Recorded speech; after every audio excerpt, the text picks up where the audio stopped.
ओम साई राम। सुखी, संपन्न और आनंददायी जीवन जीने की राह यानी भगवान श्री साई बाबा का श्री साई सच्चरित, ये पवित्र पावन ग्रंथ। आइए अध्यात्म मार्ग पर चलिए पवार काका के साथ आनंद लेते हैं श्री साई सच्चरित के भावानुवाद का। ओम साई राम। ओम साई राम। भावानुवाद श्री साई सच्चरित, इसके अभ्यास वर्ग में अब तक के हमने अध्याय 8 ओवी 105 तक अध्ययन किया है। चलिए आगे बढ़ते हैं।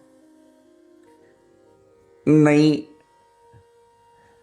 जो धारावाहिक अपनी जो भावानुवाद है उसकी नई कड़ी, नया एपिसोड अध्याय क्रमांक 106 से, अध्याय क्रमांक 8 ओवी 1 क्रमांक 106 से। तात्या कोते की माई, नाम जिसका बाईजाबाई, लेकर भाकरियों की टोकरी, दोपहर में जाती बिहड़ वन में। शिरडी में बहुत गिने चुने से भाग्यवान भक्त थे उस वक्त, जिन्होंने बाबा की असली पहचान उनको हो गई थी। धन्य है वो लोग कि बाबा एक ना ही श्री केवल संत महंत है, लेकिन भगवान के स्वरूप है, ये जानने वाले में से जो अग्रणी थी, अग्रणी नाम जिसका था उसका नाम था बाईजा माई। माँ का दर्जा बाबा ने उसको हासिल दिया था। श्री तात्या कोते पाटिल की जो माँ, जो वहाँ के पटेल, गांव के मुखिया गणपतराव कोते पाटिल, इनकी मिसेस, अपने सिर पर भाकरी की टोकरी रखकर भरी दोपहर में शिरडी के आसपास के वन में जाया करती थी बाबा को ढूंढने के लिए कि कहाँ बैठा होगा ये मेरा बेटा, और उसको ढूंढ के खाना खिलाती थी, पानी पिलाती थी। मीलों चलकर वन में ढूंढती फिरती, घने झाड़ जड़ोलों की परवाह न करती, इस पागल फकीर को ढूंढ ही लेती, पाव पड़ती उसके। जिसको बाकी के सामान्य लोग, सामान्य बुद्धि के लोग मैं कहूँगा, जिनको पहचान नहीं हुई थी बाबा की, वो उनको एक महज एक पागल फकीर के रूप में जानते थे। लेकिन बाईजा माँ जान गई थी। बाईजा माँ, मानसापति, अप्पा भील, ये जो लोग हैं, ये वो जान गए थे। ये बाईजा माँ घने जंगल झाड़ियों में मीलों पैदल चलकर बाबा को खोजती रहती थी। गहन झाड़ियों को ये थोड़े से नुकीले, ये तुम्हारे कांटों भरी रास्ते, वो उसकी परवाह नहीं करती थी। वो पार कर साईं बाबा को खोज लेती थी और पहले ही उनके चरणों में अपना सिर, पहले जाते ही अपना सिर उनके चरणों में नवाती। हालांकि देखिए, बाईजा माँ और बाबा, इनके जो आयुर्मान है, इसमें महज एक 5-6 साल का फर्क है। बाबा बड़े हैं, बाबा छोटे हैं, बाईजा माँ बड़ी है 5-6 साल से। व्यावहारिक दृष्टि से उनकी उम्र, जब ये बाबा शिरडी में पधारे तब महज एक 1932 का जन्म था उनका, 32-33 के करीब का। रिवर्स वर्कआउट उनके बारे में भी करना पड़ा है। और बाबा, सॉरी 1932 नहीं, 1832 टू 1833 के करीब, और बाबा 1835 टू 1838 के करीब अगर जन्म लिया होगा तो ऐसे पहले के जाके सिर नवाते थी बाबा के चरणों में।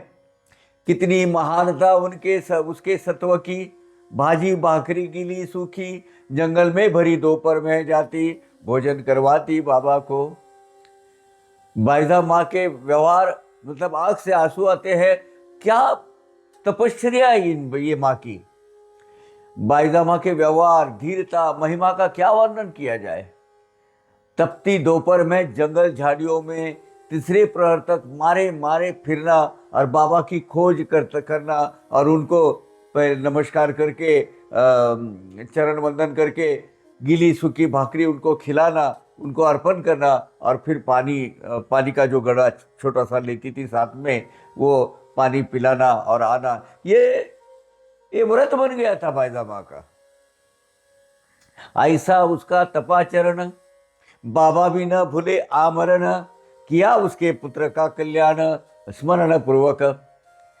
बाईजामा की ये क्या बोलते उच्च कोटि की प्रखर भक्ति तथा उनका सदाचरण बाबा कभी नहीं भूले। उनकी इस सेवा के फलस्वरूप बाबा ने उनके पुत्र जो तात्या कोटे पाटिल, जो बाबा को मामा बोलते थे, उसका बहुत कल्याण किया। उन उभय पति पत्नी का फकीर चरणों में दृढ़ भाव साचा, फकीर ही देव उन देव दोनों का, भावार्थियों का होता देव। बाईजामा तथा उनके पतिदेव जो 1912 में गुजर गए, हाँ 1912 में उनका देहांत हुआ। गणपतराव कोते पाटिल, दोनों की बाबा पर दृढ़ भक्ति, असीम श्रद्धा, अटूट भाव था उनका। ये दोनों बाबा को भगवान स्वरूप ही मानते थे, भगवान ही मानते थे। वास्तव में जहां भाव होता है वही भगवान होते हैं। भाव के बिना न भगवान नहीं समझता है। भगवान को समझना है तो पहले भाव होना चाहिए। महज एक थाली में अपनी सजाकर उसको जाके आरती उतारना या जो भी आप संस्कार करते हैं, फूल अर्पण वगैरह करना, मैं ये नहीं कहता हूं कि ये गलत है, आपके इच्छा स्वरूप आप करते हैं, लेकिन दिल का भाव ये दोनों ने जान लिया था, गणपतराव कोते पाटिल जी और बाईजामा ने। ये दोनों साईं बाबा को भगवान मानते थे। वास्तव में जहां भाव होता है ना, जहां भाव जुड़ जाता है वहां भगवान प्रकट होते ही है। भावार्थियों का ही भगवान होता है। फकीर जब होते ध्यानस्थ, बाईजाबाई परोसती पात्र, टोकरी में लेकर परोसती अन्न, खिलाती प्रयत्न पूर्वक। बाईजामा को बाबा अधिकतर ध्यानावस्था में ही मिलते थे। बाबा के ध्यानावस्था में रहते, जब वो बैठते थे जंगल जंगल में, कहीं झाड़ी में, कहीं पेड़ के नीचे, कहीं भी बाबा शांत एकांत में ध्यान लगाए हुए बैठते रहते थे। बाईजामा वहां जाती थी ध्यानावस्था में। उसी समय बाईजामा बाबा के भोजन हेतु पात्र परोसती और फिर प्रयत्न पूर्वक बाबा को भोजन करवाती थी।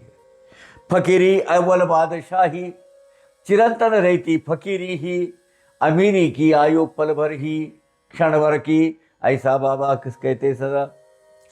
ये बाबा का एक सिग्नेचर लाइन है, ये वो भी है ना, फकीरी अव्वल बादशाही, अमीरी से लाख सवाई कहते थे बाबा हमेशा।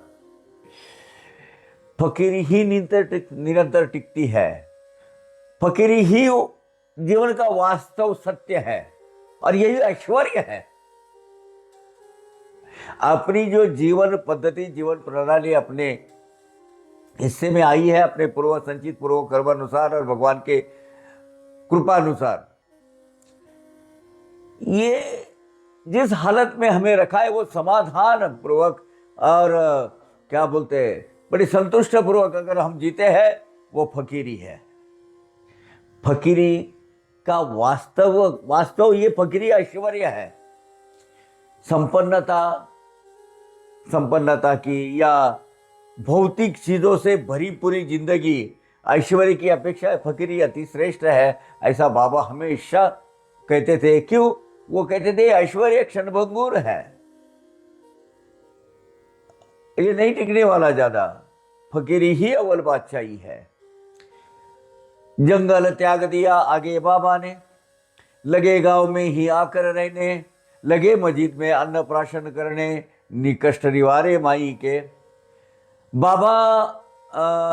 बाद में बाबा ने जंगल झाड़ियों में घूमना फिरना बंद कर दिया और एकांत अवस्था में जो जाते थे जंगल में और वहाँ ध्यान लगा कर बैठते थे, वो छोड़ दिया और गांव में आके बैठ गया बाबा। वो जो डायलेपेटेड जो गाय का गोठा था, गोठे में वो रहते थे।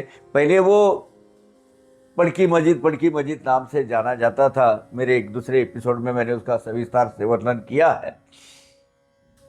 वहाँ वो एक गिरी पुरानी ऐसी जो मस्जिद, पड़की यानी गिरी हुई मस्जिद, डायलेपेटेड, वो फिर वो गांव में आके रहने लगे। इस प्रकार बाईजा माँ को जो कष्ट होते थे ढूंढने के, जंगल में जाकर, झाड़ियों में जाकर बाबा बाबा बाबा को ढूंढने के जो कष्ट थे, वो बाबा ने इस तरह उनको बचा लिया। ऐसा नियम उस काल से चलाया उन दोनों ने जैसे, वह उनके बाद भी वैसे तात्या ने भी चलाया। अब ये माता पिता दोनों भी चले गए। 1907-8 के करीब बाईजामा चलेगी। उनके 4-5 साल के बाद तात्या पाटिल चले गए। बाबा को भोजन करवाने का यह नित्य क्रम उनके पश्चात उनके जो सुपुत्र है तात्याबा कोटे पाटिल, उन्होंने भी वैसा अविरत चालू रखा, अखंडित स्वरूप से वो चालू है। और इतना ही नहीं, आज भी बाबा का जो महापात्र आता है, खाना भोजन की थाली, वो कोते जी के घर से ही आते हैं। वो जो नीलेश जी, वो जो भाई उनके जो है, वो दो और भी दूसरे सर्जेराव कोते पाटिल वगैरह, वो जो फैमिली विस्तार हुआ है गणपत राव जी के बाद का, वो आज भी बड़ी सेवा में लगा है इसमें। धन्य धन्य वे संत सदैव, बसते जिनके हृदय में वासुदेव। धन्य उन भक्तों के सुदैव, जिन्होंने पाया सानिध्य वैभव का। वो धन्य होते हैं जिनके हृदय में सदा सर्वदा परमेश्वर का वास रहता है, तथा साथ ही धन्य है वो उन संतों के भक्तगण जिन्हें सदैव संत का ही सानिध्य प्राप्त होता है। और शुरू से मैं आपको बोला, मालसापति, अप्पा जागले, यानी अप्पा भील, ये तुम्हारे बाईजामा, गणपतराव, बाड़ा शिंपी, बाड़ा शिंपी के पहले काशीराम शिंपी, ये बहुत गिने चुने भक्त बाबा के, जिन्होंने बाबा का सत्य स्वरूप जान लिया था। तात्या महाभाग्यवान, मालसापति का भी पुण्य गहन, बाबा की संगति का मान, सब समान भोगते। तात्याबा को तो बड़ा भाग्यवान समझता हूँ मैं, साथ साथ में मालसापति भी भाग्यवान माने जाएंगे। किसका कारण यह है कि मालसापति और तात्याबा, इन दोनों को भी समान रूप से दीर्घ काल तक बाबा के सानिध्य का लाभ प्राप्त हुआ है। तात्या तथा मालसापति मस्जिद में ही शयन करते। अनुपम बाबा की भी प्रीति दोनों पर एक समान। तात्याबा तथा मालसापति और बाबा तीनों भी मस्जिद भाई में शयन करते थे, वहाँ रात को सोते थे। बाबा के इन दोनों पर बहुत समान प्रेम था। पूर्व पश्चिम उत्तर में सिर तीनों के 3 दिशाओं में, पाव एक दूजे के पाव में मिलते मध्य बिंदु में आकर। अभी इनकी सोने की बड़ी अजीब तरह थी। तीनों बाजू में 3 ऐसे सोते थे, जैसे कि त्रिकोणा होता है ना वैसा, और तीनों के पैर बीच में सेंटर पॉइंट पे रहते थे। यानी एक पैर इधर, एक का उधर और बीच में सेंटर। तीनों के सिर 3 साइड में, एक पूर्व में, एक पश्चिम में और एक उत्तर में। इन भिन्न भिन्न दिशाओं में अपने अपने सिर रखकर अपने तीनों के भी पांव एक दूसरे को छूते रहेंगे, इतनी दूरी पर वो अपना ऐसा शयन किया करते थे। बिछाकर बिस्तर इस प्रकार करते रहते सभी वार्तालाप भरपूर। किसी एक को आते निद्रा लहर, दूसरा उसे जगा देता। ऐसी उनकी सोने की एक अजीब रीति थी। बिछौना बिछाकर लेटे लेटे वो एक दूसरे से बातें करते रहते थे। तीनों में से एक को भी नींद आने पर दूसरे दोनों उसको जगा देते थे। तात्या जब खर्राटे लेने लगते बाबा अचानक उठते, उसे उल्टा पुल्टा करते, सिर भी दबाते उसका। गहरी नींद में जो खर्राटे भरना होता है ना, तो तात्या को वो आदत थी। जैसे तात्या वहाँ खर्राटा लेने शुरू हो जाते थे, बाबा अचानक उठते, उसको तात्या को ऐसा उल्टा सुल्टा फिर के सब मसल देते थे उसको उसका सिर दबाकर उसकी अच्छी तरह मालिश कर देते थे। लेकर साथ मालसापति को लिपटते, दोनों तात्या को कसकर दबाते, पाँव को पिट भी रगड़ते उसकी। क्या क्या लुभावना दृश्य होगा, देखो वो भगवान परब्रह्म अपने बाल बाल स्वरूप जैसे जो क्या बोलते हैं हरकतें इन दोनों के साथ करते थे, मालसापति और तात्या बक्के के साथ। मालसापति और बाबा दोनों मिलकर तात्या को अच्छी तरह रगड़ उसके साथ खेलते थे। तात्या के हाथ पर कसकर पकड़ते थे और उसका ऐसे पैर दबा करना उल्टा सुल्टा करते थे, उसको अच्छी तरह मसलते रहते थे, उसकी पीठ भी मसलते रहते थे। इस प्रकार पूरे 14 वर्ष बीते, 14 साल तात्या मस्जिद में शयन करते। कैसे सौभाग्यपूर्ण वे दिन बीते, रहा कंठ स्मरण। भाग्य चाहिए भैया, भाग चाहिए। 14 साल परब्रह्म साईनाथ के साथ रात को तीनों मिलके वहां गपशप के साथ हंसी खुशी खेल मस्ती मजा करके सोने का कितना परम परमात्मा, मतलब कितना परम ऐसा भाग्य होगा मालसापति जी का भी और तात्याबा का, और खासकर माता का, बायजा माँ का। ऐसी ही मस्ती भरे तथा आनंदमय वातावरण में तात्याबा ने करीब करीब 14 साल तक मस्जिद बाई में बाबा के संग व्यतीत किया। बाबा के साथ बिताया हुआ वो हर एक क्षण कितना भाग्यशाली, कितना सौभाग्य था उनका, उन्हें प्राप्त हुआ।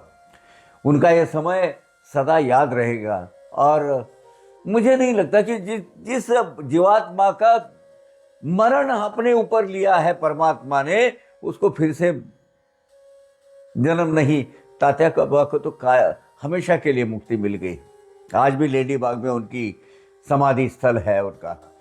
बाईजा माई और तात्याबा दोनों के साथ साथ में समाधि बनी हुई है। घर पर छोड़ अपने माता पिता, स्नेहवश मस्जिद में शयन करता। यह प्रेम कैसे तौला जाता, अनमोल कृपा का कैसा मोल। अपने माता पिता को घर में ही छोड़कर तात्या बाबा के साथ मस्जिद में शयन करता था, शयन किया करता था उनके साथ में। इस निष्कपट प्रेम की कोई सीमा नहीं थी।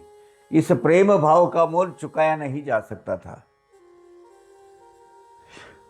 कितने सुनहरे दिन हो गए तात्या के जीवन के। ये बाबा में बाद में पिता गुजर गए, घर संसार में तात्या पड़ गए, स्वयं गर्दनी ग्रस्त बन गए, करने लगे शयन निज ग्रह में।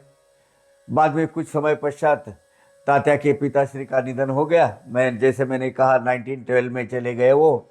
तात्या बा का भी विवाह हो गया और वे संसारी गृहस्थ बन गए, गृहस्थाश्रमी बन गए। तो इसलिए वे घर में ही शयन करने लगे।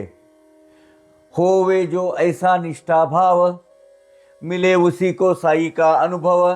बिना बुलाए आते स्वयं में व भक्त अचरज देखे यह। ऐसे निष्ठावान, श्रद्धावान, दृढ़ भाव रखने वाले को ही साई समर्थ अपनी अनुभूति देते हैं। समय आने पर श्री साई अचानक सामने समक्ष आकर खड़े हो जाते हैं, आज भी खड़े हो जाते हैं। और भक्तगण आश्चर्य की भावना से इस लीला को देखते रहते हैं। आज का एपिसोड हम यहाँ इसको अर्धविराम देते हैं। अगली कड़ी, अगली जो धारावाहिक है, हम शुरू करेंगे अध्याय 8 OV 126 से। तब तक के लिए आज्ञा दीजिएगा। ओम साई राम। अवघारंग एक झाला, अवघारंग एक झाला, रंगी रंगला श्रीरंग, रंगला श्रीरंग, रंगला श्रीरंग, अवघा रंग एक झाला, अवघा रंग एक झाला.